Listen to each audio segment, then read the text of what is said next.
The October update was just released for Lightroom and it comes with a few really nice features. I have read the release notes so that you don't have to, and I will summarize it in this short video and show you some examples of how you can use the updates. Please consider subscribing and liking this video, that would be appreciated. The healing tool has received a really powerful upgrade, which is the content aware removal mode. Some of you might already know that this feature has already been around in Photoshop for a few years now, but the problem is that if you're editing photos in Lightroom, you would have to send it over to Photoshop, do the content aware removal, and then send it back to Lightroom. But with the latest update, this won't be necessary anymore. Let's say you want to remove these leaves from this photo. Then you click on healing, and now there's a new icon here to the left, which is a new content aware remove mode. And this will give you a brush. You can just mark the object that you want to remove, and it will remove the object and fill it in with the surrounding. If you're not happy with the result, like here, where you still have some part of the leaves left, then you right click and you can click on select new source, and it will automatically try to find a better solution. Or you can do this the manual way. Lightroom is still using some part of the leaves here as input, so what I can do instead is just hold command, select an area without the bush, release, and now it looks much better. And that's how you can do it manually. The second update is the masking tool, and the way that you can mark objects or people has been upgraded.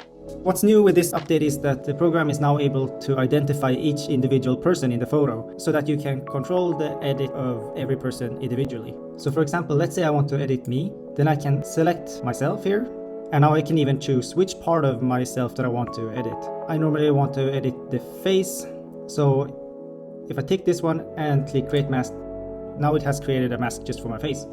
Tap the letter O on the keyboard, we will hide the mask, and now I can control the edit of just my face. And let's say I want to add another one, but this time on the eye sclera, which is the white part of the eyes. Zoom in a bit. I can brighten my eyes. And now I can go to mask and select people and do a separate edit for my wife. This tool can be really helpful, especially now during Christmas when we will be taking group photos of family members and friends. Lightroom has also done a more automated version of this. So what you can do instead is to go to presets, and then they have introduced this adaptive portrait presets. This preset will create a mask on the people in the photo, and it will make adjustments in the masks. So for example, if you select enhance portrait, it will create masks that have adjusted the sliders here in different ways in order to enhance the portrait.